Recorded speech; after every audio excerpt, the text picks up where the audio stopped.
Welcome back to Plato's Republic. We are going to start Book 3 today, and if you remember from Book 2, we had three different speakers, three trains of thought. I started out with Glaucon, who was picking up the argument of Thrasymachus. So they're having a hard time disposing of this idea that justice is whatever is advantageous for the stronger, which is, I don't know, it sounds like something the Joker would say from Batman Begins. So Glaucon picks up this argument. He says that Thrasymachus didn't do a good enough job defending it. You can kind of tell that from the end of Book 1. And so Glaucon makes the case for being unjust. He says, let's compare the most just person to the most unjust person, and let's see how happy these people really are.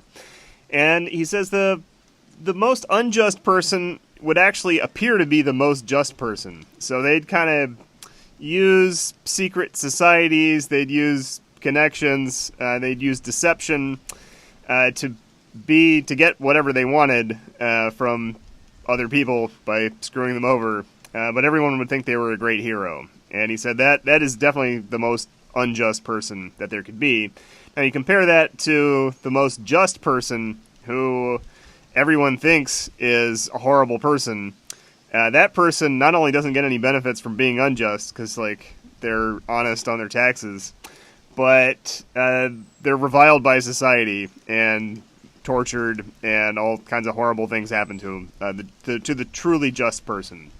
And so he says, there's really not a great case for being just. If you do this comparison, it's hard to think of a good argument for being just. And so then Glaucon hands the mic over to his brother Adeimantus. Adeimantus adds a few qualifications. He says, in fact, the only reason you'd want to be just is to appease the gods, but according to all the poets, the gods can be bribed. So clearly the most beneficial way to live would be to live an unjust life, make a ton of money, and then use a little bit of it to make some sacrifices to the gods and kind of clear your conscience that way, or avoid eternal damnation that way. And so the core part of his argument is that the only account we have of the gods are those given by the lawgivers and by the poets. And so he says we can't just pick and choose the character, the description of the gods that we want. We only have one source of information, so we either use it or we don't use it.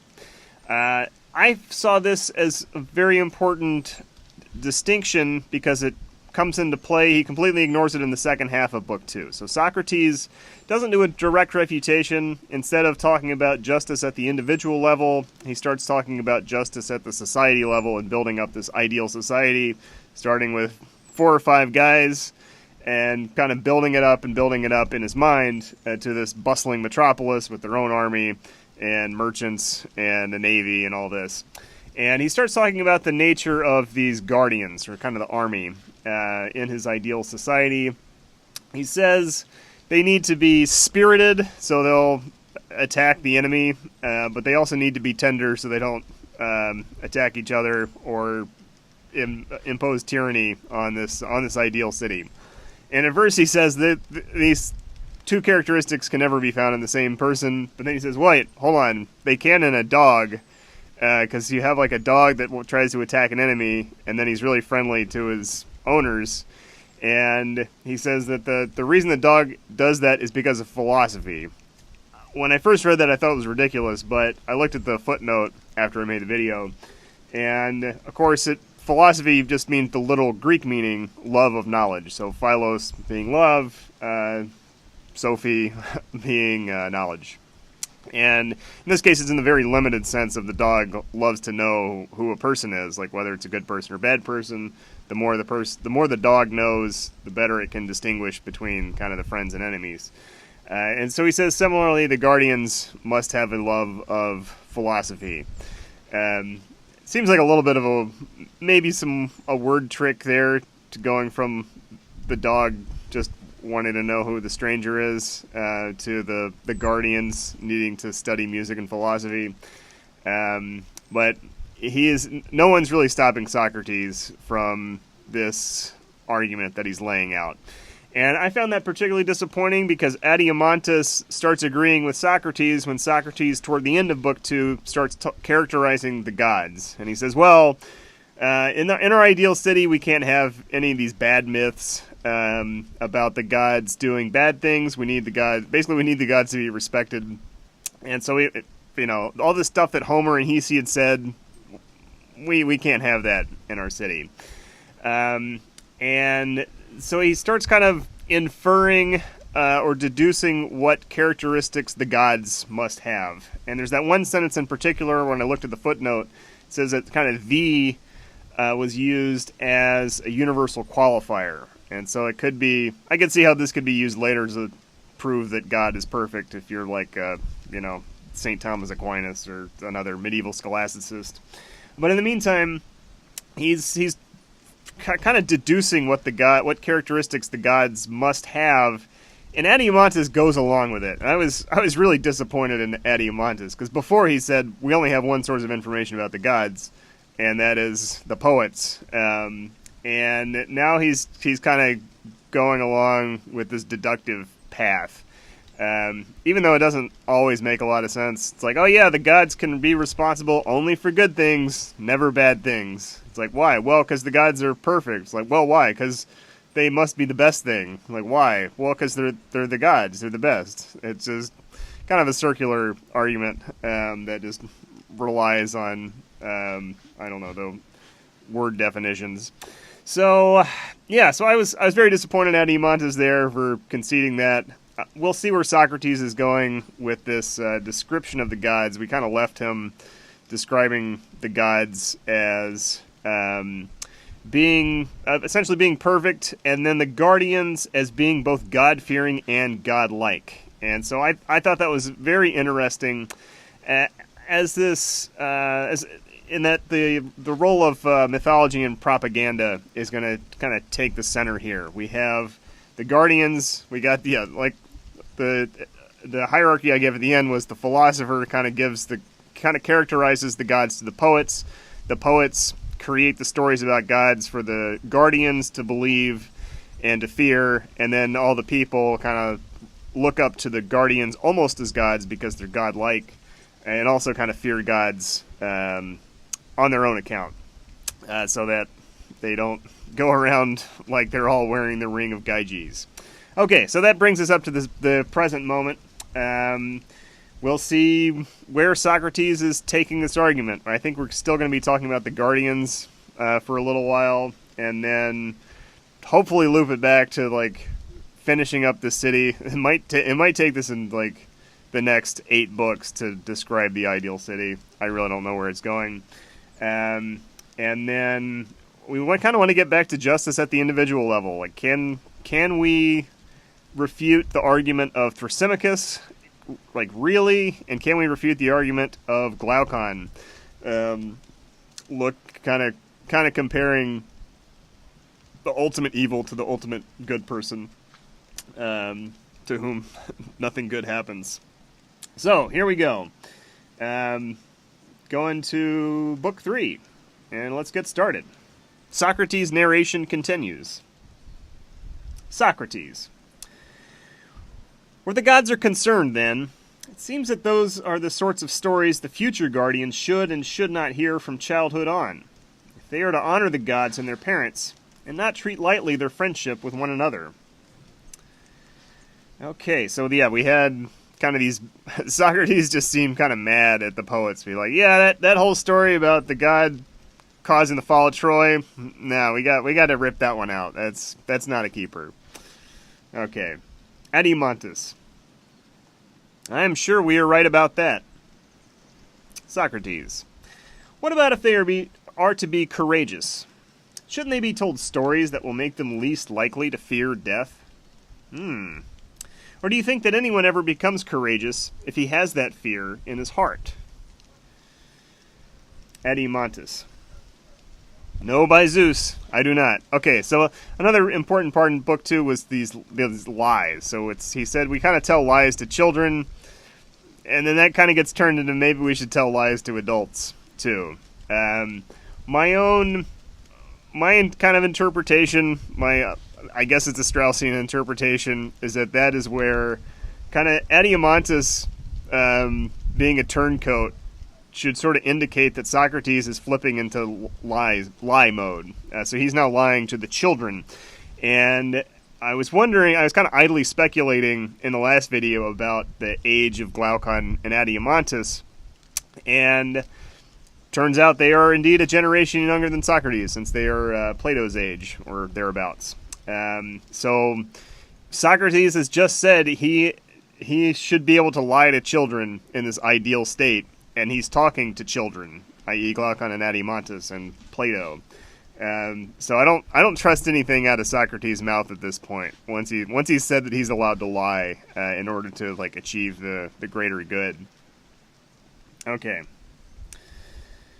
Socrates. So now we're talking about lying to the guardians so that they'll be courageous in battle. What about if someone believes that Hades exists and is full of terrible things? Can anyone with that fear be unafraid of death and prefer it to defeat in battle and slavery? Not at all. Then we must also supervise those who try to tell such stories, it seems, and ask them not to disparage the life in Hades in this undiscriminating way, but to speak well of it, since what they now tell us is neither true nor beneficial to future warriors. Yeah, you can't be like, oh yeah, if you die in battle, you're going to be immediately tortured for eternity. Like, no, let's change that up a little bit. Let's revise that script. Yes, we must. Socrates. We will start with the following lines then, and expunge everything like them. Okay, this is more stuff that makes Socrates mad. He's just taking all these notes of his whole life. He's like, I do not approve of this being written in our poems. I would rather labor on earth in another man's service, a man who is landless, with little to live on, than be king over all the dead. Yeah, we got to get rid of that. Being dead is A-okay. And this. He feared that his home should be revealed to mortals, and immortals as dreadful, dank, and hated even by the gods.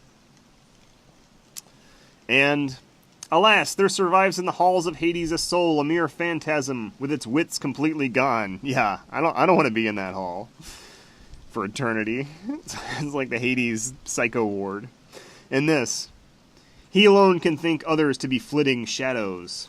And the soul, leaving his limbs, made its way to Hades, lamenting its fate, leaving manhood and youth behind. Yeah, you get to bring manhood and youth to Hades. Don't worry, soldiers. And this. His soul went below the earth like smoke, screeching as it went. Yeah, we got to get rid of all of these. I'm going to just look up one of these lines. The reason I'm doing this is I want to make sure they're all... Okay, so yeah, this is all from the Odyssey and the Iliad.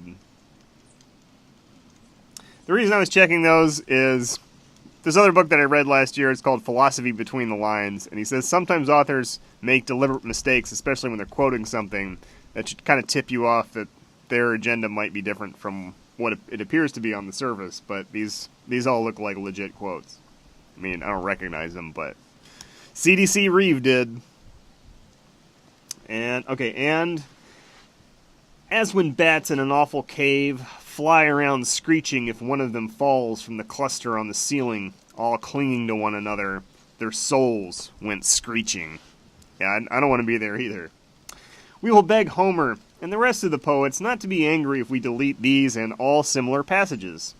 Not because they're not poetic and pleasing to the masses when they hear them, but because the more poetic they are, the more they should be kept away from the ears of children and men who are to be free and to fear slavery more than death. Okay, here the censorship begins. You don't need that passage. Absolutely.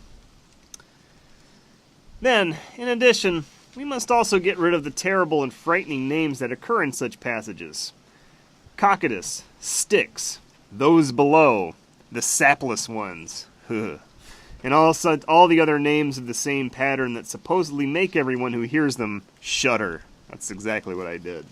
Perhaps they are useful for other purposes, but our fear is that all that shuddering will make our guardians more emotional and soft than they ought to be. Okay, so now, yeah, we're not just lying to children, we're not just lying to the masses, we're lying to the guardians. And our fear is justified. Should we remove them then? Yes. Those darn poets. Turncoat. And follow the opposite pattern in speech and poetry. Clearly. Shall we also remove the lamentations and pitiful speeches of famous men? If what we did before was necessary, so is that. Okay, we're getting rid of pitiful speeches of famous men. Just rewriting history to make this city work. Because we need luxury. Remember, the whole justification for going to war with other polises is to support a society of luxury. Consider, though, whether we will be right to remove them or not. What we claim is that a good man won't think that death is a terrible thing for another good one to suffer, even if the latter happens to be his friend. Okay. Yeah, so we need death not to be too bad, but I guess we do want death to be bad for the enemy. So I think we're gonna have to come up with some lies about that. Yes, we do claim that. So, you won't mourn for him as if he had suffered a terrible fate. Like, oh yeah, just Johnny over here turned his toes up. Certainly not. But we also claim this. A good person is most self-sufficient when it comes to living well, and is distinguished from other people by having the least need of anyone or anything else. Yeah, I don't need nobody. True. A good person don't need anybody.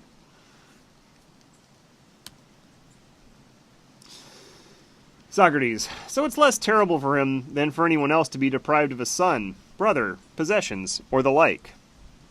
Okay, I'm not sure where this is going. Except that maybe the good people will be guardians because they won't mind losing family members.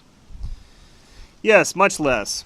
So, he will lament it the least and bear it the most calmly when some such misfortune overtakes him. Of course. We would be right then to remove the lamentations of famous men. We would leave them to women, provided they are not excellent women, and cowardly men, so that those we say we are training to guard our land will be ashamed to do such things.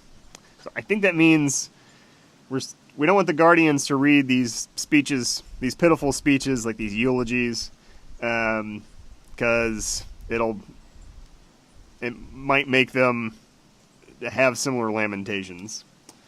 I'm not sure what this... I don't know how it being less terrible for a good person to lose a close one fits into that argument exactly.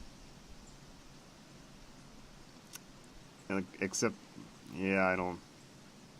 Unless he's trying to argue kind of the opposite, like someone who laments it the least and bears it the most calmly, therefore is the good person. So we should make them bear it the most calmly, and that makes them good. I don't really know. That doesn't really add up for me. If it adds up for you, leave a comment. That's right. In addition, then, we will have to ask Homer and the other poets not to represent Achilles, who was the son of a goddess, as lying now on his side, now on his back, now again on his belly, then standing up to wander distracted this way and that on the shore of the unharvested sea. Or to make him pick up ashes with both hands and pour them over his head, weeping and lamenting to the extent and in the manner Homer describes. Or to represent Priam, a close descendant of the gods, as begging and rolling around in dung as he calls upon each of his men by name. And yet more insistently than that, we will ask them at least not to make the gods lament and say, "Woe is me, unfortunate that I am, wretched mother of a great son." Yeah, you should be proud to lose your loved ones in battle. But if they do make the gods to do such things, at least they must not dare to represent the greatest of the gods in so unlikely a fashion as to make him say, So, yes, these gods really are the role models for society more than anything else. Alas, with mine own eyes I see a man who is most dear to me being chased around the city, and my heart laments. Get rid of that. Or, woe is me, that Sarpedon, who is most dear to me, should be fated to be killed by Patroclus, the son of Miniotis. You see, my dear Adeimantus, if our young people listen seriously to these stories without ridiculing them as not worth hearing, none of them is going to consider such things to be unworthy of a mere human being like himself, or rebuke himself if it occurred to him to do or say any of them. On the contrary, without shame or perseverance, he would chant many dirges and laments at the slightest sufferings. Oh yeah, alright, so I guess this is just about the common man now. Yeah, the young people. I'm not sure if this is young future guardians or young everybody. So they just don't want you to cry over losing a loved one. Whew. That's absolutely true. But that must not happen, as our argument has shown. We must remain persuaded by it until someone shows us a better one. No, it must not.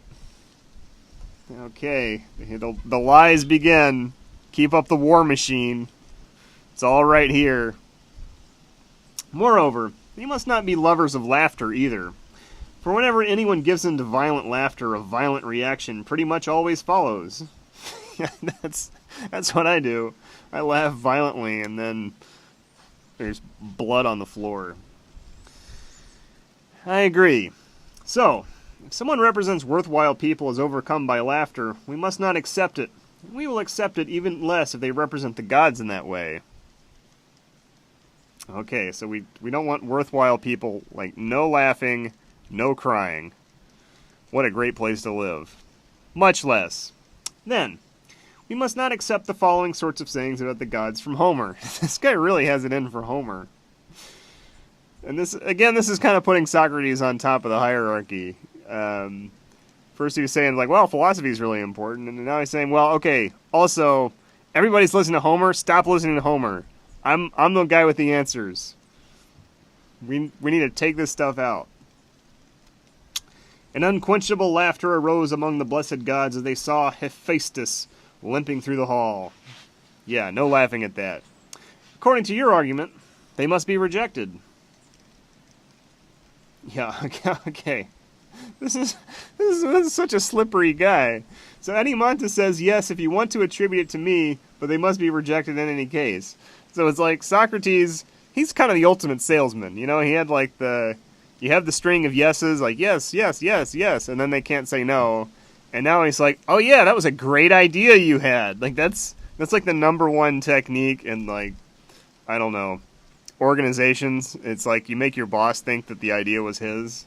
Like, oh yeah, that argument of yours is so good, Adeimantus. I couldn't have thought of it myself. Like, wait a minute. You darn sales guy. Socrates. Moreover, we have to be concerned about truth as well. For if what we said just now is correct, and a lie is really useless to the gods, but useful to human beings as a form of drug, it is clear that it must be assigned to doctors, whereas private individuals must have nothing to do with it. Okay. Alright, so we've got... It's kind of the doctors who are dispensing truth, if they want to. Otherwise there'll be social chaos. Yeah, he kind of is a fascist. It is clear. Useful as a form of drug. We're all just addicted to lies. It's appropriate for the rulers, then, if anyone, to lie because of enemies or citizens, for the good of the city. But no one else may have anything to do with it. On the contrary, we will say that for a private individual to lie to such rulers is as bad a mistake as for a sick person not to tell his doctor, or an athlete his trainer the truth about his physical condition, or for someone not to tell the captain the things that are true about the ship and the sailors, or about how he himself or one of his fellow sailors is faring. Indeed, it is a worse mistake. Okay, and this kind of relates back to Thrasymachus's argument about the nature of justice. He said, well, okay, you might have someone doing injustice at the individual level, and we say that's bad, But if you flip the whole society, if you kill the king and take over and then just establish new laws, new mythology, that's okay, because who's going to refute that? And so similarly, it's like the lie at the individual, like you don't want the small-time embezzler screwing everything up. Like, you keep everything kind of above board at the lower levels, so everybody thinks it's like, oh yeah, we're all honest people around here. But then at the top, you're like, okay, but these guys are just kind of lying to everybody else, because they're the ones in charge, making sure this ship of state doesn't list to one side or the other. That's absolutely true. Okay, lies, lies, lies. Socrates. So, if anyone else is caught telling lies in the city, any of the craftsmen, whether a prophet, a doctor who heals the sick, or a carpenter who works in wood, he will be punished for introducing a practice that is as subversive and destructive of a city as of a ship. There's that great ship of state. Okay, so let's look at the footnote here, 16. That's from the Odyssey. Alright, so no lying, unless you're the captain. Indeed it is, at any rate, if what people do is influenced by what he says. What about temperance? Wonder young people also need that? Alright, we'll look this up. I'm guessing this is going to go toward, like, the golden mean. Sophrosune. Wish I knew Greek. Oh well. Temperance. Of course. Okay, so we've talked about the importance of lies and censorship, and now we're going to talk about the importance of temperance. And don't the greatest parts of temperance, at any rate for the majority of people, consist in obedience to the rulers and ruling over the pleasures of drink, sex, and food for themselves? That is my view, anyway. So we will claim, I imagine, that it is fine to say the sort of thing that Diomedes says in Homer. Sit down in silence, my friend, and be persuaded by my story. And what follows it? The Achaeans went in silently, breathing valor, afraid of their commanders, and anything else of that sort. Okay, so these things are...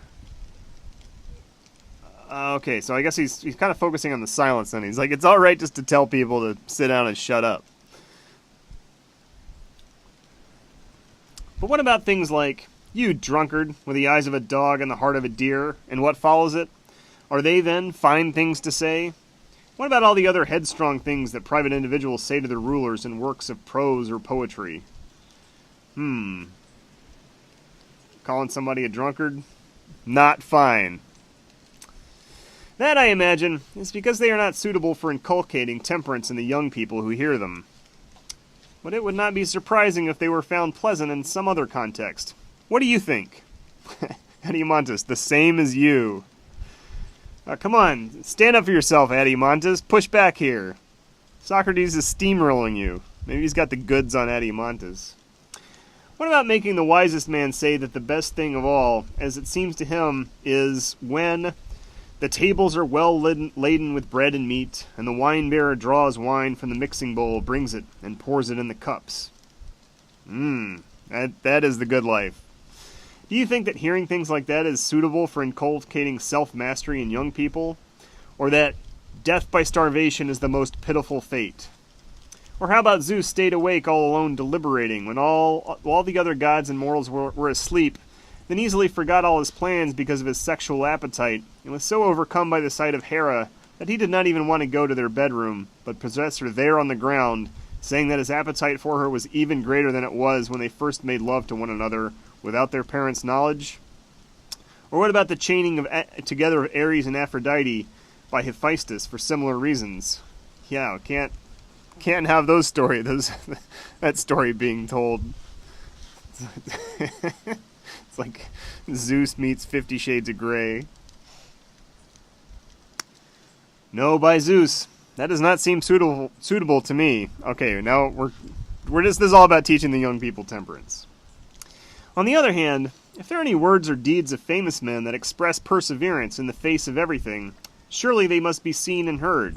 For example, he struck his chest and spoke to his heart, "Bear up, my heart, you have suffered more shameful things than this." Okay, so this is something. This is a keeper, so that the young people are inspired. Yeah, this is really fascinating. This role of poetry, I think, is interesting and perhaps very applicable. It's like Socrates is kind of being this is like the Hays Code, right? From the 1930s through the 60s. They're like, okay, not that many people are making movies. Young people are watching movies. We need to censor what goes in a movie. Like, we can't celebrate a bad guy in a movie. So there are all these cool gangster movies in the early 30s, like Little Caesar. What were the other pre-code ones? There was one called White Heat. I think that was when the code was in place. I don't think anything good came to him. I mean, not a whole lot of good came to Little Caesar either. Yeah, so you had like these like cool gangster movies in the 20s and 30s, and then the Hays Code is like the young people are paying too much attention to this. You need to come through us before you publish your movie. And they kind of set up with the banks, so like the banks wouldn't finance a movie unless they got approval from this board, and there's some like cardinal involved. And this was in place till the 60s, so that's why all the like movies in the 50s kind of have good endings or endings where the bad people meet a horrible fate. And so it seems like the poets have a similar role here, and that sort of the key to the Hays Code was there weren't that many. It was like expensive to make a movie. You needed a movie studio to make a movie, and you needed financing, and so they could kind of control it through the finances. In this society, the poets play a similar role. So, like, not just anybody can be a poet. You only have a few really good poets, and so that kind of provides this like choke point almost, where you can control the message that goes out to society. Just because it's like, not everybody has a movie studio, not everybody has like a broadcasting tower, and not everybody's gifted with words. So if it could be that anybody could just come up with beautiful poetry, this would be impossible, because you couldn't just control people like writing poems out on the street and hand it to one another. But if you only have a limited number, like he keeps coming back to Homer, saying we got to tell Homer to change his act here. Then you have that means of control. And so I'm interested in it because kind of today with the internet, there's it's a big platform, and you got a lot more people, not necessarily, I guess, not really making movies, but making these YouTube videos at least, writing their blogs, except nobody really reads blogs anymore. And even today you have kind of the similar choke point on the platforms. You got like Facebook and YouTube, and they're all like, well, we kind of need to control the message that goes out here. So they do have these like sort of subtle ways that are starting. I think they're kind of ramp them up. So on YouTube, recently they started they're like, oh, we got to clamp down on, false information about certain national tragedies. That's going, like, too many people are watching these videos. And we know that these videos about certain historical events are like, we know the truth of the matter, the people don't, and they're watching too many of these, and like, we gotta like take them out of the recommended list. That's that's kind of the same thing that Socrates is advocating for back in this society, and that's just to train the young people to have the kinds of moral characteristics that will be beneficial to the city later on. So at least if you're following this line of argument, you should be completely in favor of like Facebook and YouTube and Twitter censorship as a way of preventing the corruption of the youth and getting them to ask too many questions and not fall in line, so that kind of the rest of society can stay together. Because we need the young people going to battle. We need the young people believing the national mythology. And if they don't believe the national mythology, then like everything else falls apart. So I think that's kind of the key to why certain things just can't be questioned, and they'll just expunge it from the record if you do. So this Socrates was saying about this almost 2,500 years ago. It's kind of amazing. All right, so we'll keep going forward here. Okay, Socrates. And we must not, of course, allow our men to be bribable with gifts or to be money lovers. Certainly not. Then they must sing. Okay, so we've talked about the importance of temperance. Now we're talking about, being moral, not being bribable. Even though the gods, as Adimantus pointed out, are bribable in all the poems. Then they must not sing, "Gifts persuade gods, and gifts persuade revered kings." Nor must we praise Phoenix, the tutor of Achilles, for being moderate, when he advises Achilles to take the gifts and defend the Achaeans, but not to lay aside his anger without gifts. Nor should we agree that Achilles himself was such a money lover as to accept the gifts of Agamemnon, or to release a corpse when he got paid for it, but otherwise to refuse. No, it is certainly not right to praise such things. This is really the Hays Code going into effect right here. This is like probably these bunch of guys sat in a room and like got out these gangster movies from the 20s and they're like, okay, we can't have this here. Like politicians being bribed, we can't have that. This guy getting away with murder, no, we can't have that. Socrates. It is only out of respect for Homer, indeed, that I hesitate to say it is positively impious to accuse Achilles of such things, or to believe them when others say them, or to believe that he said to Apollo, "You've injured me, far shooter, most deadly of the gods, and I would punish you if only I had the power," or that he disobeyed the river, a god, and was ready to fight it. Yeah, we can't have our people questioning the gods, is what he's saying. Or that he consecrated hair to the dead Patroclus, which he had already consecrated to the other river, Spherchius. To the hero Patroclus I give my hair to take with him. We must not believe that he did. Nor is it true that he dragged the dead Hector around the tomb of Patroclus, or massacred the captives on his pyre. So we will deny these things. Nor will we allow our people to believe that Achilles, the son of a goddess and of Peleus, who was himself the most temperate of men and the grandson of Zeus, and the pupil of the most wise Chiron, was so full of inner disorder as to have two opposite diseases within him: illiberality accompanied by the love of money on the one hand, and arrogance toward gods and humans on the other. That's right. Okay, getting rid of these stories about disrespecting the gods. Yeah, no arrogance towards gods. Not permitted. Moreover, we will neither believe nor allow it to be said that Theseus, the son of Poseidon, and Pirithous, the son of Zeus, ever attempted those terrible rapes, nor that any other child of a god and hero dared to do any of the terrible and impious deeds that are now falsely attributed to them. We will compel those poets either to deny that they did such things, or else to deny that they were children of the gods. But they must not say both, or attempt to persuade our young people that the gods produce evils, nor that the heroes are no better than humans. We do not criticize former mayors. After all, as we were saying earlier, these things are neither pious nor true.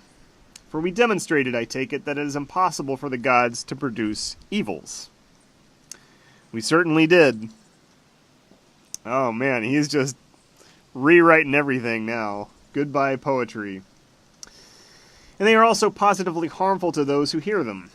You see, everyone will be ready to excuse himself when he is bad, if he has been persuaded that similar things are done, and were done, by close descendants of the gods near kin of Zeus, whose ancestral altar is in the ether on Ida's peak, and in whom the blood of demons has not weakened.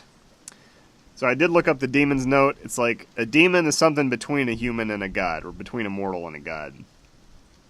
That is why we must put a stop to such stories. If we do not, they will produce in our young people a very casual attitude to evil. Exactly. What kind of stories are still left, then, about which we must determine whether or not they may be told? I mean, we have discussed how gods, heroes, demons, and things in Hades should be portrayed. We have. Then wouldn't stories about human beings be left? Obviously so. Okay, so we've basically gotten rid of all stories about gods. Well, not all of them, but almost all of them. Okay, obviously so. But it is not possible, my friend, to discuss them here. Why not? Because what we are going to say, I imagine, is that poets and prose writers get the greatest things concerning human beings wrong. They say that many unjust people are happy and many just ones wretched, that doing injustice is profitable. Okay, so this was Glaucon's argument from Book 2. Unjust people are happy because they got everybody fooled, and just ones wretched because they got a bad rap. That doing injustice is profitable if it escapes detection, and that justice is another's good but one's own loss. We will forbid them to say such things, I imagine, and order them to sing and tell the opposite. Don't you think so? No, I know so. Well then, if you agree that what I said is correct, won't I say to you that you have conceded the point we were investigating all along? Wow. Okay, this is like... this is a tour de force here. I didn't know where he was going with this. I'm like, okay, how are you going to get to this argument that it's better... Like, this is a devastating argument from Glaucon that basically crime pays. And Socrates builds up a city from scratch and then says, well, in order for this city to succeed, we have to lie to the people. And we got to lie to them about the gods because we don't want them to have bad role models. And we have to lie to them about this very point that you were arguing. So that point you were arguing in the ideal just city must not be permitted. That's amazing. What an amazing argument. It's like you don't attack the argument, you attack the right to make that argument. That's like that's almost the best counter argument that there is. Like someone's arguing something and you're just like, well, actually, in a just society, you're not allowed to say that. So you should be arrested right now just for saying that. If we were in a just society, that's something else. I did not see that coming. And that was like a long... He was playing the long game there, too. That was like a whole book's worth of build-up. Whew, okay. So now this is interesting. Let's take this literally. Okay, so now Plato's writing this, and according to... He's already had a character make this argument, but then he says in the just society you cannot have a character make that argument. So where's Plato's stance on this? If he actually believes Socrates, then he can't have Glaucon make that argument in Book 2, right? So in some ways, I'm saying this is an implicit refutation of Socrates that the argument appeared in Book 2, because otherwise, if we accept Socrates' stuff, we have to just like wipe out the other like Books 1 and 2. This is okay. I think this is why this is such an interesting book. Is that you gotta like it?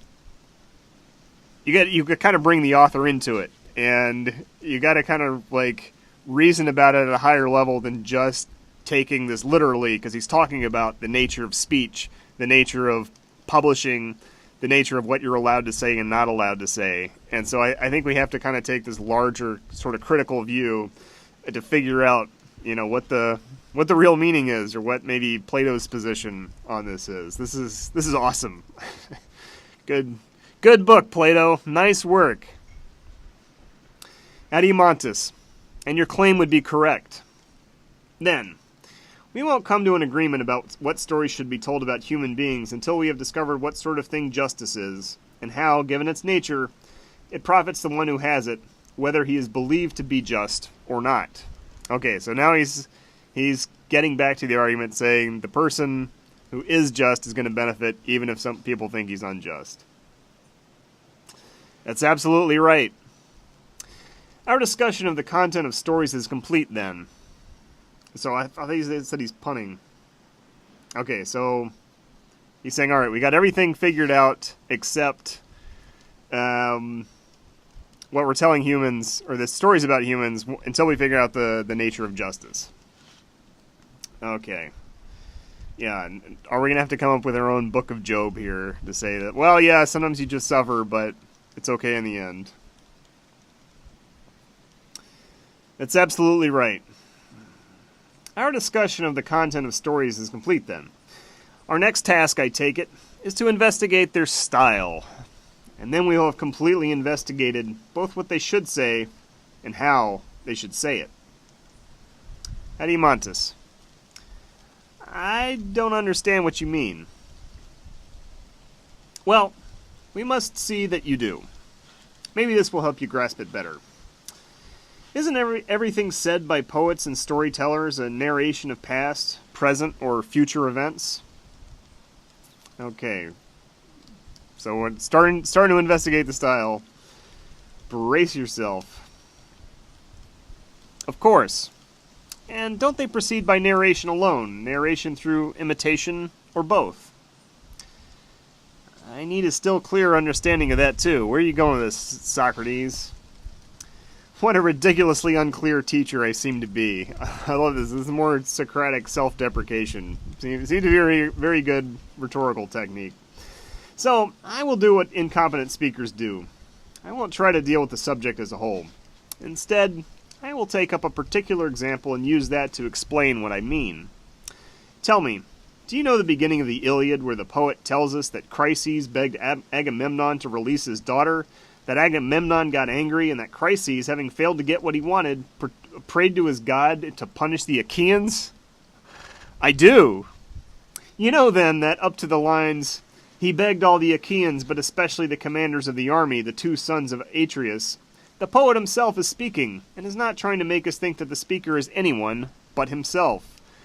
Okay, this is interesting. This is kind of the nature of authorship here. And again, this sort of plays into who the real speaker is. Is it Socrates? Is it Plato? No one knows. After that, however, he speaks as if he himself were Chryses, and tries as hard as he can to make us think that the speaker is not Homer, but the priest himself, who is an old man. Exactly what Plato's doing. He's trying to make you think it's Socrates talking. I think this is a little meta comment on himself. And all the rest of his narration of the events in Ilium and Ithaca and all the Odyssey are written in pretty much the same way. Exactly what Plato's doing. Yes, they are. Now, each of the speeches as well as the material between them is narration, isn't it? Of course. But when he makes a speech as if he were someone else, won't we say that he makes his own style as much like that of the person he tells us is about to speak? We certainly will. Now, to make oneself like someone else in voice or appearance is to imitate the person one makes oneself like, isn't it? Of course. Then in a passage of that sort, it seems he and the rest of the poets as well produce their narration through imitation. Yes, indeed. Okay. And that, who would know Adeimantus better than his little brother Plato? But, if the poet never disguised himself, his entire poem would be narration without imitation. If he never disguised himself. To prevent you from saying that you still do not understand... yeah. It's sort of like an Aaron Sorkin screenplay. Like, some movies I watch, it's like... I know this writing. It's like, oh, it's because every character sounds just like Aaron Sorkin. To prevent me from saying that you still do not understand, I will tell you what that would be like. If Homer said that Chryses came with a ransom for his daughter to supplicate the Achaeans, especially the kings, and if after Homer had gone on speaking, not as if he had become Chryses, but still as Homer, you know that it would not be imitation, but narration pure and simple. It would have gone something like this. I will speak without meter, since I am not a poet. The priest came and prayed that the gods would grant to the Achaeans to capture Troy and have a safe return home, and he entreated them to accept the ransom and free his daughter out of reverence for the god. When he had said this, the other approved of it and consented. But Agamemnon was angry and ordered him to leave and never return, or else his priestly wand and the wreaths of the god would not protect him. Okay, I'm just going to interrupt this. This also makes the translational choice interesting. So I'm reading the C.D.C. Reeve edition, where he takes Socrates' narration and renders it in direct speech. And this is Socrates talking about doing kind of the opposite, actually. So Homer has direct speech, and then Socrates says, well, here's what would happen if I just rendered it as a narration instead. Interesting to think about. Okay. He said that the priest's daughter... Yeah, okay, he would... Agamemnon was angry, ordered him to leave and never return, or else his priestly wand and the wreaths of the gods would never protect him. He said that the priest's daughter would grow old in Argos by his side sooner than be freed. He ordered Chryses to leave and not make him angry if he wanted to get home safely. When the old man heard this, he was frightened and went off in silence. And once he had left the camp, he prayed at length to Apollo, invoking the cult names of the god, reminding him of his past gifts, and asking to be repaid for any that had found favor with him, whether they were temples he had built or victims he had sacrificed. Is he just like rewriting the Iliad? I think he's just rewriting. It's like, let's. I think I know a better way to do this. He prayed that, in return for these things, the arrows of the god would make the Achaeans pay for his tears. That, comrade, is how we get pure narration without any imitation. Adeimantus. I understand. Also understand, then, that the opposite occurs when one omits the words between the speeches and leaves the speeches on their own. That's just what C.D.C. Reeve did. Omitting the words between the speeches, leaving the speeches on their own. Sneaky guy. I don't even think he talked about that in his introduction. I understand that, too. It's what happens in tragedies, for example. You got it absolutely right. And now I think I can make clear to you what I could not before. Okay, yeah, so like in plays. So that's what they do. One sort of poetry and storytelling employs only imitation, tragedy, as you say, and comedy. Another sort, which you find primarily in dithyrambics, employs only narration by the poet himself. A third sort, which uses both, is what we find in epic poetry and many other places. Do you follow me?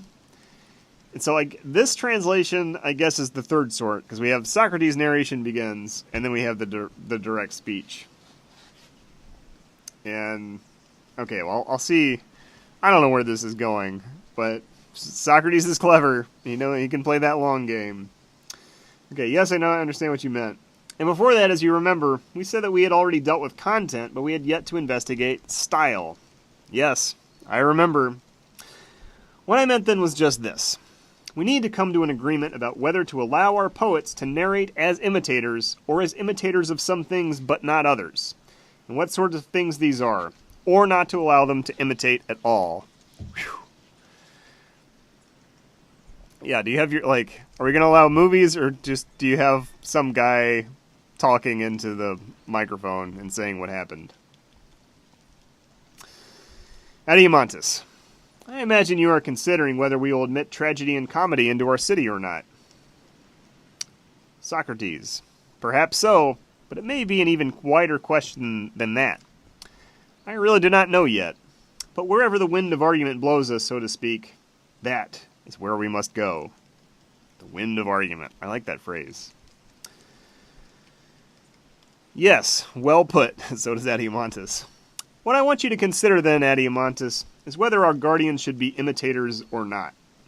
Or does the answer follow from what we have said already? Namely, that whereas each individual can practice one pursuit well, he cannot practice many well, and if he tried to do this and dabbled in many things, he would surely have failed to achieve distinction in all of them, unless you're Leonardo da Vinci. Of course. Why wouldn't it? Then doesn't the same principle apply to imitation? Namely, that a single individual cannot imitate many things as well as he can imitate one. No, he cannot. I love thinking about this in terms of Plato, because Plato's imitating all these. Like, he's imitating Polemarchus, he's imitating his two older brothers, he's imitating Cephalus, he's imitating Socrates, and again, I don't read Greek, but from my understanding, Socrates has a very distinctive style, like writing style, compared to the other characters in this book. So, this is Plato imitating characters while he's talking about the nature of imitation. So good. So let's see where this argument leads, because this could be another way of him undermining himself, because he already said, like, oh, in this ideal society, no one should be allowed to make the following argument, which one of my characters just made in the last book. And if he says, well, imitation is prohibited, and he's writing imitation, that would seem to suggest that Plato doesn't actually believe these arguments. We'll see. No, he cannot. Then he will hardly be able to practice any pursuit worth talking about, while at the same time imitating lots of things and being an imitator. Oh, man. I just love this because, like, Plato wrote the book on a lot of other things, too. For as you know, even when two sorts of imitation are thought to be closely akin, the same people are not able to practice both of them well simultaneously. The writing of tragedy and comedy is an example. Didn't you just call both of these imitations? Is that... Okay, there's some famous Greek... It may have been Aeschylus. I don't really remember. But he said that... he said that... Essentially, I'm just completely paraphrasing, but the qualities that make a good comedy writer are the same that make a good tragedy writer. Like, they're just... Comedy and tragedy are always found in the same person. I don't remember who this was. It is quoted. That was one of Winston Churchill's favorite quotes, which is the only reason I remember it, because I read this really long biography of Winston Churchill. And it does make sense in as much as if, like, you look at, like, Shakespeare wrote some of the best comedies, also wrote some of the best tragedies. He did them at different points in his life, but it was just kind of the same, I don't know, mental patterns. And this, more recently, could be thought to be exhibited by Jordan Peele, very funny comedian who also did a great horror movie, Get Out. And he said, like, horror and comedy are all about timing. Like, they go hand in hand. It's all about pacing and timing. So those would tend to contradict Socrates' point here. And among the Greeks, I don't know if there were famous playwrights that did both comedy and tragedy. I just don't know enough about the Greek playwrights. If you do, leave a comment. Let me know. I did, and you were quite right. The same people cannot do both. Nor can they both be rhapsodies, and actors simultaneously. Shakespeare was also an actor. True. Indeed, the same men cannot be used as both tragic and comic actors. And these are imitations, aren't they? They are. And human nature, Adeimantus, seems to me to be minted in even smaller coins than this, so that an individual can neither imitate many things well nor perform well the actions themselves of which those imitations are likenesses. Okay, so an individual can't imitate many things or perform well the actions of which those imitations... Okay, so it's like people can only be good at one thing, is the argument. Don't try to run two companies. That's absolutely true. So, if we are to preserve our first argument, that our guardians must be kept away from all other crafts so as to be the most exact craftsmen of the city's freedom, and practice nothing at all except what contributes to this, then they must neither do nor imitate anything else. No hobbies. But if they imitate anything, they must imitate right from childhood what is appropriate for them. That is to say, people who are courageous, temperate, pious, free, and everything of that sort. On the other hand, they must not be clever at doing or imitating illiberal or shameful actions, so that they won't acquire a taste for the real thing from imitating it. Or haven't you noticed that imitations, if they are practiced much past youth, get established in the habits and nature of body, tones of voice, and mind? I have indeed. Since those we claim to care about are men, then, and men who must become good, we won't allow them to imitate a woman, young or old, as she abuses her husband, quarrels with the gods, brags because she thinks herself happy, or suffers misfortune and is possessed by sorrows and lamentations, and still less a woman who is ill, passionately loved, in love, or in labor. Do not imitate a woman in labor. Absolutely not. Nor must they imitate either male or female slaves doing servile actions. No, they must not. Nor cowardly, bad men, it seems, or those whose actions are the opposite of what we described just now. Men who libel and ridicule each other, and use shameful language when drunk or even when sober, or who wrong themselves and others by word or deed in the other ways that are typical of such people. And they must not get into the habit, I take it, of acting or talking like madmen. Yeah, don't get in that habit. Not a good one to have. They must know, of course, about mad and evil men and women, but they must not do or imitate anything they do. Okay, so you're allowed to look, but don't get any ideas. That's absolutely true. Who imitates a madman? What about metal workers? Well, I guess unless you're crazy like a fox. What about metal workers or other craftsmen? Or those who row in triremes, or their coxswains, or the like? Should they imitate them? No, they should not, since they are not allowed even to pay any mind to those pursuits. And what about neighing horses, bellowing bulls, roaring rivers, the crashing sea, thunder of the right? Will they imitate them? Adimantus, no, they've already been forbidden to be mad or imitate madmen. Okay, yeah, don't imitate a neighing horse. Not a good look. So you're saying, if I understand you, and this is again Socrates like making it someone else's argument, that there is one kind of style and narration that a really good and fine person would use whenever he had to say something, and another kind unlike that one, which his opposite by nature and education would always favor, in which he would narrate his story. So we got two... I don't understand these two styles, but I'm sure Socrates will explain. What kinds are they? In my view, when a moderate man comes upon the words or actions of a good man in the course of a narration, he will be willing to report them as if he were that man himself. And he won't be ashamed of that sort of imitation. Okay, so you can imitate good people. He will be most willing to imitate the good man when he is acting in a faultless and intelligent manner, but less willing and more reluctant to do so when he is upset by disease, passion, drunkenness, or some other misfortune. When he comes upon a character who is beneath him, however, he will be unwilling to make himself resemble this inferior character in any serious way, except perhaps for a brief period in which he is doing something good. On the contrary, he will be ashamed to do something like that, both because he is unpracticed in the imitation of such people, and also because he cannot stand to shape and mold himself on an inferior pattern. In his mind he despises that, except when it is for the sake of amusement. Sake of amusement. Yeah, I don't know. I'm just kind of wondering about all this in the context of Plato. Like, was he just not good at imitating people, and so he banishes it in his ideal city?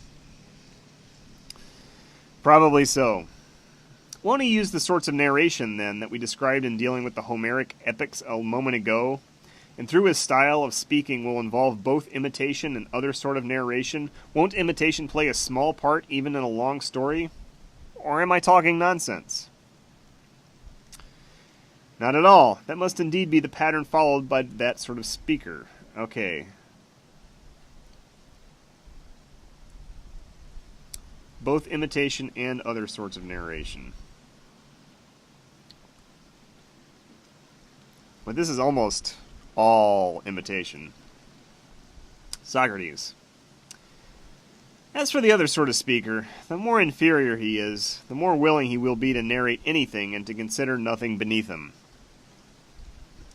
Hence he will undertake to imitate before a large audience and in a serious way all the things we just mentioned. Thunder and the sounds of winds, hail, axles and pulleys, trumpets, flutes, pipes, and all the other instruments, and even the cries of dogs, sheep, and birds, not dignified. And his style will consist entirely of imitation in voice and gesture, won't it? With possibly a small bit of plain narration thrown in? Yes, that must be so too. Well then, that's what I meant when I said there are two kinds of style. Okay, so we've got kind of the good guy who has a mix of imitation and other narration, and imitation plays a small part even in a long story, and then kind of the idiot character who imitates sounds of wind. This is the guy doing the radio play, like scraping the washing board and like knocking coconuts together to make it sound like horses. And he's saying, okay, that's a more inferior person is doing the radio play. And you were right, there are. Now, one of them involves little variation. Hence, if an appropriate harmony and rhythm are provided for this style, won't anyone who speaks in it correctly come close to speaking in a single harmony? And what is more, in a rhythm of pretty much the same sort, since the variations involved in it are slight. Okay. I don't know. Something about a poetic meter's coming up here. Adeimantus. Yes, that's precisely what he will do. What about the other kind of style? Won't it need the opposite? Namely, every harmony and every rhythm, if it too is going to be spoken in properly, since it is multifarious in the forms of its variation. So the harmony and rhythm, I guess he's talking about poetry? Yes, that's very much what it is like. Now, doesn't every poet and speaker adopt a style that fits with one or the other of these patterns, or a mixture of both? Necessarily. Basically, I guess either narration or imitation. What are we to do then? Shall we admit all of these into our city, or one of the pure sorts, or the mixed one? If my view prevails, we will admit only the pure imitator of the good person. And yet, Adeimantus, the mixed style is pleasing. And the one that is the most pleasing to children, their tutors, and the vast majority of people is the opposite of the one you chose. Okay, so you got, I guess it's kind of like either you have mostly narration with some imitation thrown in, or mostly imitation with some narration thrown in. And this pure imitation of the good person, I thought he said that was an inferior person that did the pure imitation. And Socrates says he likes the mixed style, so I guess that first style. I don't know why this matters. Yes, it is the most pleasing. But perhaps you would say it does not harmonize with our constitution because there is no twofold or manifold man among us, since each does only one job. This is like everything comes back to what kind of craftsman you are. Indeed, it does not harmonize with it. And isn't that the reason that it is only in a city like ours that we will find a shoemaker who is a shoemaker, not a ship's captain who also makes shoes, and a farmer who is a farmer, not a juror who also farms, and a soldier who is a soldier, not a moneymaker who also soldiers, and so on? This is such a weird argument. Like, oh yeah, in the city, everyone has one job, and that's why you can't imitate people in your poems. True, it is. Suppose, then, that a man whose wisdom enabled him to become multifarious and imitate everything were to arrive in person to our city and want to give a performance of his poems. It seems we would bow down before him as someone holy, amazing, and pleasing. But we would tell him that there is no man like him in our city, and that it is not in accord with divine law for there to be one. Then we would anoint his head with perfumes, crown him with a woolen wreath, and send him away to another city. But for our own benefit, we would employ a more austere and less pleasant poet and storyteller ourselves, one who would imitate the speech of a good person and make his stories fit the patterns we laid down at the beginning when we undertook to educate our soldiers. Okay, so I think what he's saying here is like if you had an amazing poet show up, but sometimes you'd have to like turn him away because he's too good. So instead we have a worse poet tell the approved stories. Okay, so this really is just like Soviet Russia. Yes, that is certainly what we would do if it were up to us. And now, my friend, it looks to me as though we have completed our discussion of the branch of musical training that deals with speech and stories. After all, we've discussed both what is to be said and how it is to be said. Okay. Yeah, so if you're taking this seriously, we've forbidden like the great poet and the great imitator. And so does that either this is Plato kind of self-deprecating and that he's saying, well, he wrote this thing, but if it were actually good, it would be banned in the ideal city. Or we have to take the interpretation that it's, yeah, so either it's not good or this ideal city doesn't exist. And it could be that, like, it could be Plato just doesn't think of himself as a good poet or like a good writer. And so he's like, well, okay, there might be better writers out there, but they would not be allowed in the ideal city. I'm the person doing the good work here. Or kind of based on that previous hint we got about the kinds of arguments that will be allowed in the ideal city, and that argument appearing just on its own in book 2, that would push me more toward the interpretation of like Plato being a little bit ironic and saying that all these things in his book would be banned in the ideal city, which would tend to actually undermine the case for it. Okay. Well, all right, so we're done with musical training that deals with speech and stories. Whew! Wouldn't what is left for us to discuss next, then, be lyric odes and songs? Clearly. Okay, I think this is the last little... Once we're done with lyric odes and songs, I think I'm going to stop the video, because this is kind of a long chapter, or a long book. And couldn't anyone discover by now what to say about what they must be like, if indeed it is going to be concordant with what has already been said? Oh, here comes Glaucon. Whew. Okay. I'm afraid, Socrates, that anyone does not include me. It is kind of good to change the interlocutor now and then, keep things interesting. You see, it is not sufficiently clear to me at the moment what we are to say, though I have my suspicions.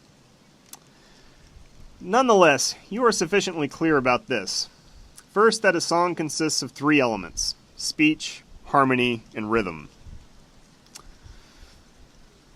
Yes, I do know that at least. Now, as far as speech is concerned, at any rate, it is no different, is it, from speech that is not part of a song, and that it must be still spoken in conformity to the patterns we established just now? True. Further, the harmony and rhythm must fit the speech. Of course. We said there's no longer a need for dirges and lamentations and words. Ooh, that's coming back. Okay, yeah, so we got rid of the lamentations because we need the guardians to believe that dying isn't so awful, so that they'll kind of march to their own deaths for the good of the city, and that ends up playing into, I guess, this theory about harmony and rhythm and speech. No, there's not. Socrates, what are the lamenting harmonies, then? You tell me. You're musical. The Mixolydian, the Centonolydian, and some others of that sort. Everybody knows that. Shouldn't we exclude them, then? After all, they're even useless for helping women to be as good as they should be, let alone men. We certainly should. Now, surely drunkenness is also entirely inappropriate for our guardians, and softness and idleness as well. Of course. What, then, are the soft harmonies, and the ones suitable for drinking parties? Those are some Ionian ones that are called relaxed, and also some Lydian ones. Could you use any of them, my friend, on men who are warriors? No, never. So it looks as though you've got the Dorian and Phrygian left. He's just like going through all the harmonies like, nah, we don't need that one. That makes him weak. Scratch. I do not know the harmonies, so just leave me that harmony that would appropriately imitate the vocal sounds and tones of a courageous person engaged in battle or in other work that he is forced to do, and who, even when he fails and faces wounds or death or some other misfortune, always grapples with what chances to occur in a disciplined and resolute way. This is also funny because it's like, Socrates is like, what's that other harmony that I don't know about? And Glaucon's like, oh, you mean this one? It's like Plato knows the answer to all this. This is kind of Plato saying he's smarter than Socrates. It's like, I know about music. Socrates didn't. And also leave me another harmony for when he is engaged in peaceful enterprises, or in those he is not forced to do but does willingly, or for when he is trying to persuade someone of something, or entreating a god through prayer, or a human being through instruction and advice, for when he is doing the opposite, patiently listening to someone who is entreating or instructing him or trying to change his mind through persuasion.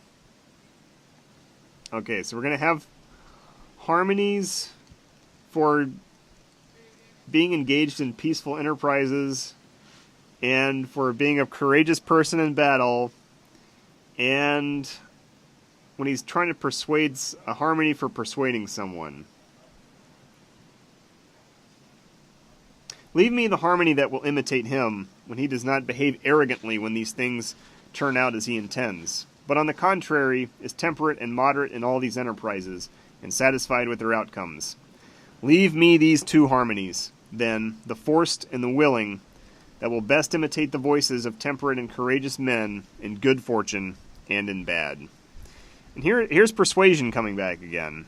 So we've got he needs persuasion in this ideal city. So all this other stuff is banned, like stories about these gods are not allowed. But he's like if he can get some kind of harmony that will win somebody over, again not through reason, Socrates is on board with that. So that's interesting. And again, it's kind of like we need these lies propagated. So maybe doing that kind of through music is a good way. You're asking to be left with the very ones I just mentioned. Well then, we will have no need for multi-stringed or polyharmonic instruments to accompany our odes and songs. Yeah, get rid of those. No, it seems we won't. Then we won't maintain craftsmen who make triangular lutes, harps, and other such multi-stringed and polyharmonic instruments. Apparently not. What about flute makers and flute players? Will you allow them into the city? Or isn't the flute the most multi-stringed of all? The most multi-stringed of all. Oh, I guess maybe you can make any note from it. See the glossary. Okay, it's characterized as multi-stringed because the number of notes it's capable of producing. And aren't the polyharmonic instruments all imitations of it? Clearly they are. You have the lyre and the kithara left, then, as useful in our city. And in the countryside, by contrast, there would be a sort of pipe for the herdsman to play. Glaucon. That is what our argument suggests, anyway. Well, we are certainly not doing anything new, my friend, in preferring Apollo and his instrument to Marsyas and his. What are you talking about? After Athena had invented the flute, is the footnote, she discarded it because playing it distorted her features. It was picked up by the satyr Marsyas, who was foolish enough to challenge Apollo, inventor of the lyre, to a musical contest. Don't do that. He was defeated and Apollo flayed him alive. Satyrs were bestial in their behavior and desires, especially their sexual desires. Yeah. Reason is the master of the appetites. No, by Zeus, I suppose we aren't. And by the dog, we certainly have been unwittingly re-purifying the city we described as luxurious a while ago. Here it is. Okay, so he kind of built the city out, and now he's shrinking it back. He might be down to 5 people by the end of it. That's cute. I'm curious where this goes, okay? Because luxury played a key role in this whole political philosophy. So you had luxury is what leads to war in Socrates' telling.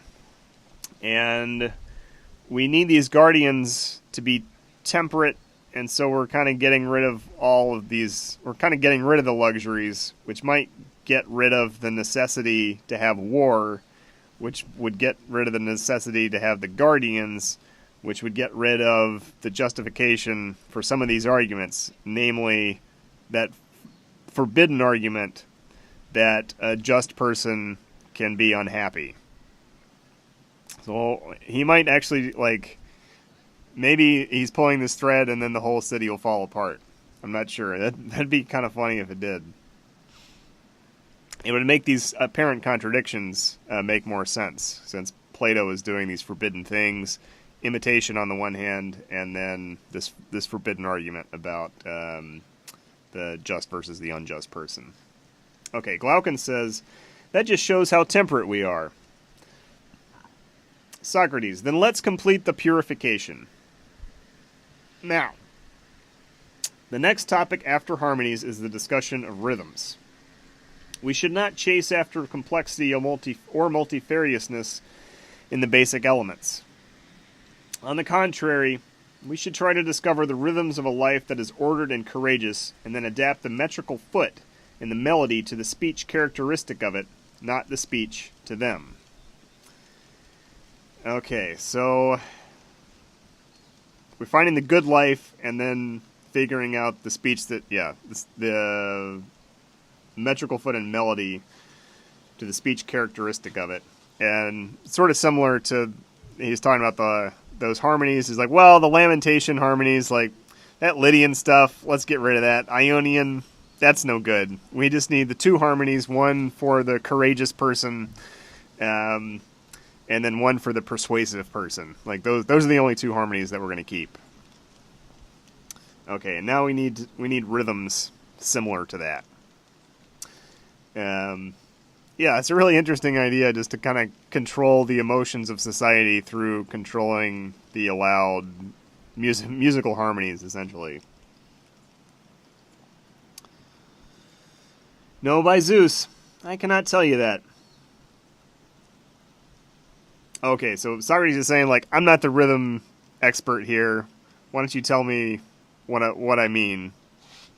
However, I can tell you from observation there are three kinds of metrical feet out of which the others are constructed, just as there are four in the case of voices, from which come all the harmonies. But I cannot tell you which sort imitates which sort of life. Well then, we'll have to consult with Damon, good old Damon, on this point, and ask him which metrical feet suit illiberality, arrogance, madness, and the other vices, and which their opposites. I think I have heard him use unclear terms warlike, complex, finger-like, and heroic, to describe one foot, which he arranged, I do not know how, to be equal up and down in the interchange of long and short. What is he talking about?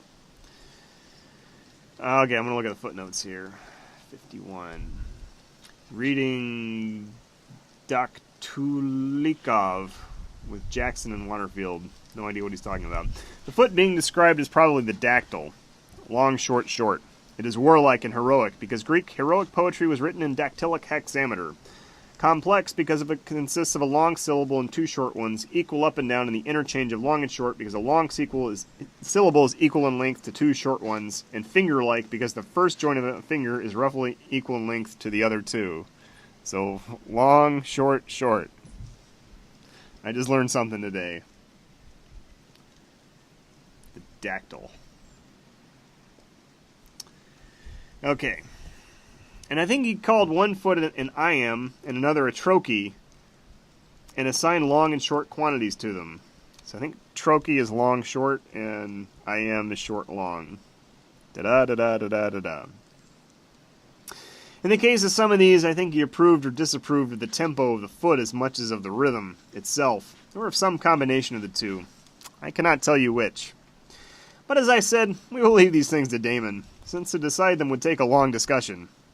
Or do you think we should try it? Yes, Glaucon's like, no, we do not need another long discussion here, Socrates. No, by Zeus, I do not. But you are able to decide this at least, aren't you? That grace goes along with good rhythm and lack of grace with bad rhythm? Of course. Furthermore, good rhythm goes along with fine speaking and is similar to it, while bad rhythm goes along with the opposite sort, and the same goes for harmony and disharmony. Since, as we said just now, rhythm and harmony must conform to speech, and not vice versa. Yes, they must certainly conform to speech. And what about the style of speaking and what is said? Don't they go along with the character of the speaker's soul? Ooh, does the style of speech go along with the character of the speaker's soul? Of course. And don't all the rest go along with the style of speaking? Yes. Fine speech, then, as well as harmony, grace, and rhythm, go along with naivete. I do not mean the stupidity for which naivete is a euphemism, but the quality a mind has when it is equipped with a truly good and fine character. It's kind of a sweet view of naivete. Absolutely. And mustn't our young people try to achieve these on every occasion if they're going to do the job that is really theirs? Yes, they must indeed. Okay, so you need to have a naive pattern of speech. Whatever that means. Now, surely painting and all the crafts similar to it are full of these qualities. Weaving is full of them, as are embroidery, architecture, and likewise the manufacture of implements generally. And so furthermore is the nature of bodies and that of the other things that grow. For in all these there is a grace or the lack of it. And lack of grace, bad rhythm, and disharmony are akin to bad speech and bad character, while their opposites are akin to and imitate the opposite, a character that is temperate and good. Absolutely. So this is an idea that I think persisted for a long, long time. Somebody speaks well, then they have a good heart. And this contradicts a number of things. One, we had, in the book one, we talked about the role of error. He said, you don't really know who your friends are. You don't really know who's good. According to this account, well, you can tell who's good by whether they have good speech or not. So you got to resolve that somehow. And then I think it's much later that you have someone who speaks well, but that is a bad character. And some of the kind of the classics in that tradition are, you had kind of Milton's Satan, who's a very persuasive Satan. You've got Frankenstein's demon. Check out the Frankenstein video here on the channel. He speaks very persuasively when he's like murdering people.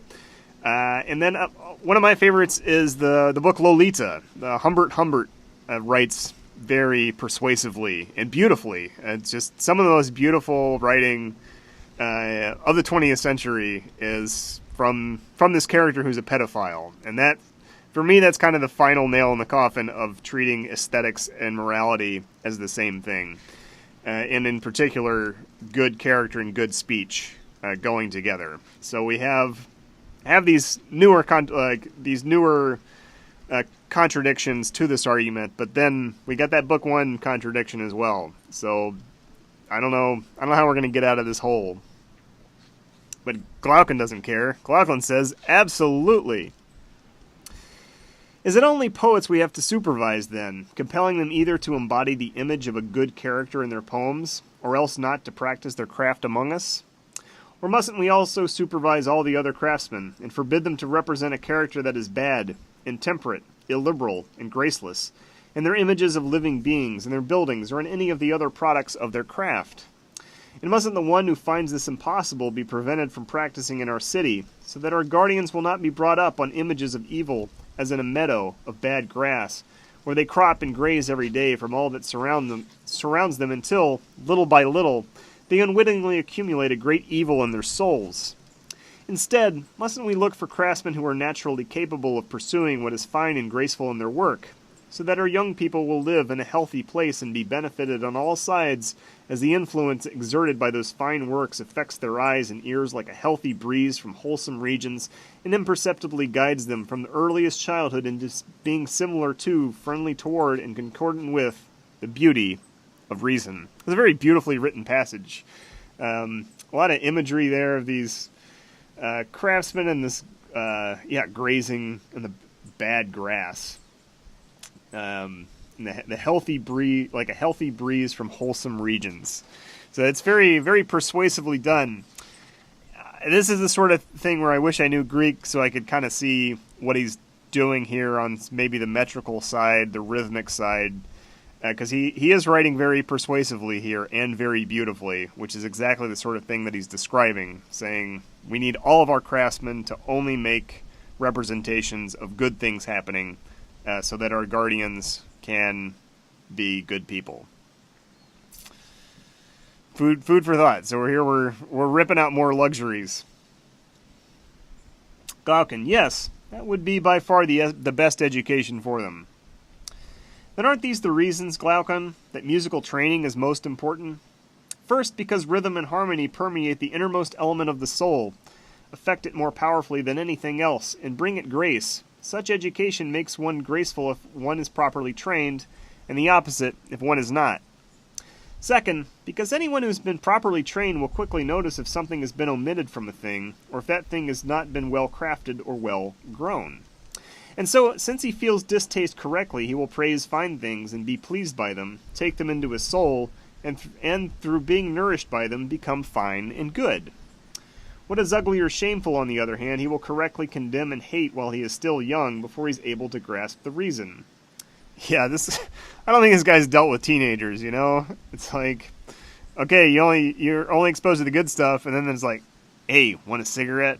Your parents don't want you to have this. It's like, ooh, I'm gonna say yes. And because he has been so trained, he will welcome the reason when it comes and recognize it easily because of its kinship with himself. This is so antithetical to human nature. Like, the teenagers are not behaving this way at all. They are rebelling against their elders, 100%. Sorry, Socrates, I'm not going along with you on this one. It's a nice thought, but nope. Yes, it seems to me that these are the goals of musical training. Okay, this looks important. Socrates says, "It is like learning to read, then.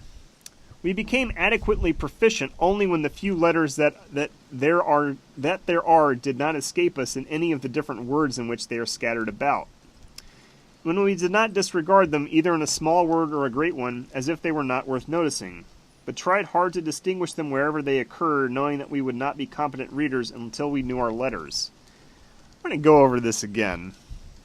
Okay, became adequately proficient only when the few letters that there are did not escape us in any of the different words in which they are scattered about.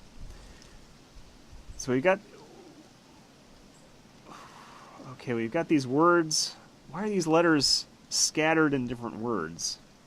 That just means all the letters that form up all the words.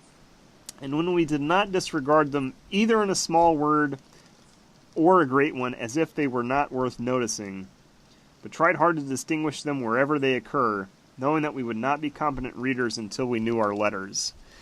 So one possible interpretation here is that you need to be an extremely careful reader so that you can pick up on like one missing letter or one extra letter. So just similar to how you like add one comma or one letter somewhere and it completely changes the meaning of the sentence or the word.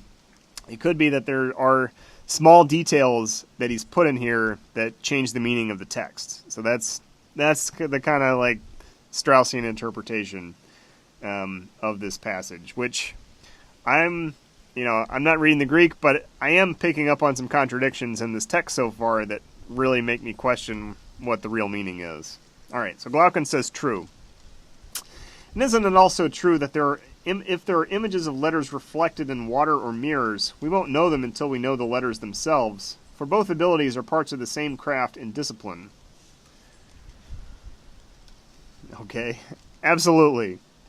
Then by the gods, aren't I right in saying that neither we nor the guardians we claim to be educating will be musically trained until we know the different forms of temperance, courage, generosity, high-mindedness, and all their kindred, and their opposites too, which are carried around everywhere, and see them in the things which they are, both themselves and their images, and do not disregard them, either in small things or in great, but accept that the knowledge of both belongs to the same craft and discipline. Okay, so now he's saying they actually need knowledge of the opposites of these things, which before he was saying, the craftsman should only show the fine things, and they'll figure out the reasons later. Yes, that necessarily follows.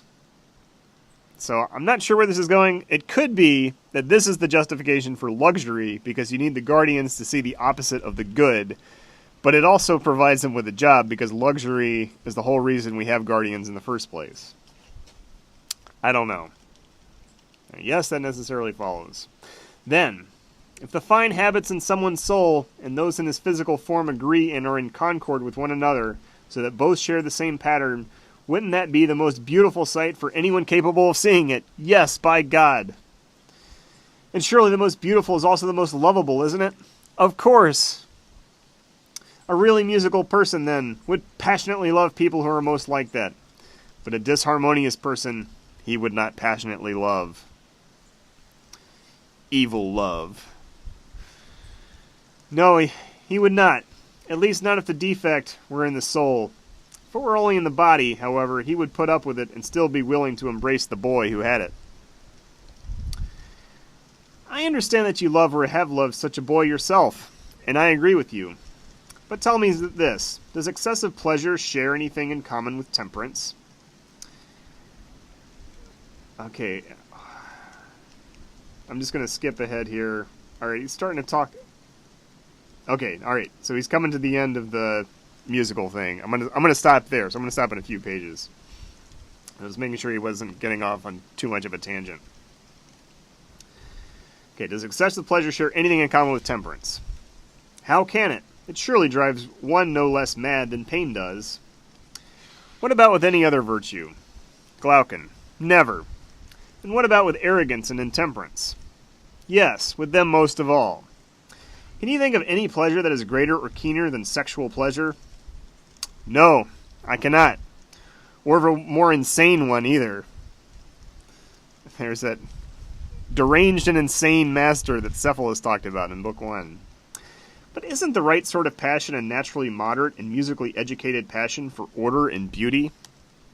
Yes. And nothing insane and nothing akin to dissoluteness can be involved in the right love. No, they cannot. Then sexual pleasure must not be involved, must it? And the lover and the boy who passionately love and are loved in the right way must have no share in it. Okay, so in the right love, there's no sexual pleasure because there's nothing insane. No, by Zeus, Socrates, it must not be involved. Okay. It seems, then, that you will lay it down as a law in the city that we are founding that a lover, if he can persuade his boyfriend to let him, may kiss him, be with him, and touch him, as a father would a son for the sake of beautiful things. But in all other respects, his association with the one he cares about must never seem to go any further than this.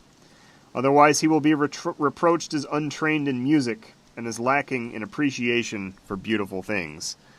So I guess you're kind of debasing pure love if you're driven by insane sexual desire. That's right. Do you agree, then, that our account of musical training has come to an end? At any rate, it ought to end where it has ended, for surely training in the musical crafts ought to end in a passion for beauty. What a beautiful sentiment. I agree.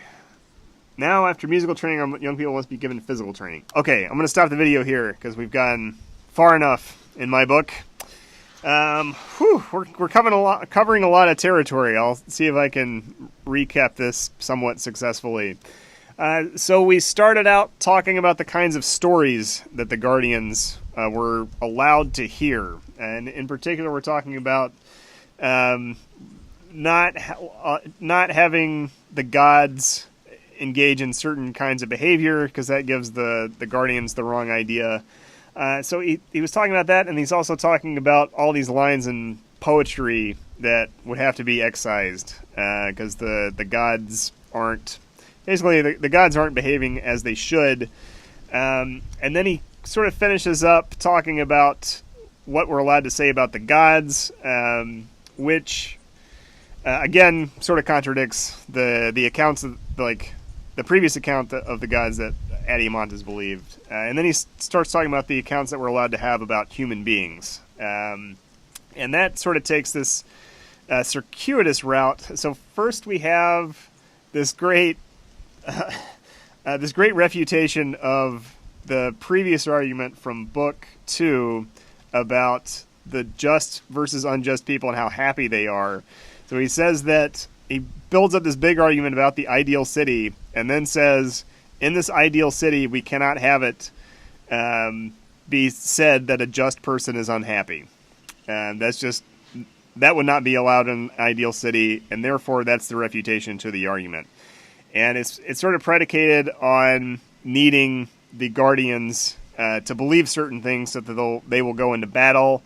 And then you had the argument also predicated on the rest of society behaving justly toward one another, not ripping each other off, just to kind of keep society moving along. Then he starts kind of banning things left and right in his city. So he goes from talking about sort of the content itself of the content of these stories to the manner in which these stories are told. He talks about the harmonies. That was one of the other things that was prohibited in the beginning of this book, were the lamentations and dirges. He's like, no, we can't have people be sad about dying because we need them to die in glorious battle. And so after kind of talking about that in the general case, he gets into specifically these are the harmony, like the Mixolydian out. Ionian, no, not appearing in our ideal city. And he professes not to really know about it, and Glaucon kind of fills him in on the details, but he's just saying, "No, we got to get that out of here." Similarly with rhythm, he starts talking about the dactyl versus the iamb and the trochee. I guess the dactyl is the warlike one, so we're going to keep that, but the others, like, they might make our guardians soft, and we can't have that, so we're going to be regulating the sorts of rhythms that we have. And then we had this big long thing about the imitation and what kind of imitations are going to be allowed in the ideal city.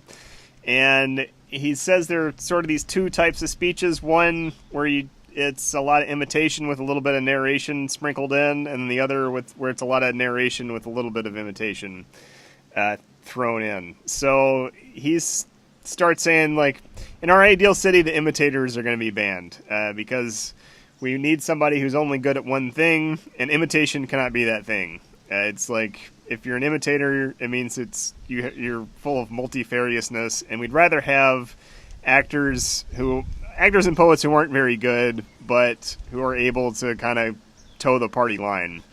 And I thought this was interesting because he's doing this imitation, or Plato's doing the imitation in his book, so kind of another hint that maybe he doesn't actually believe everything that's going on in this ideal city. Although, for most of this, he's just imitating Socrates, and Glaucon's just like, of course, Socrates. How could it be any other way?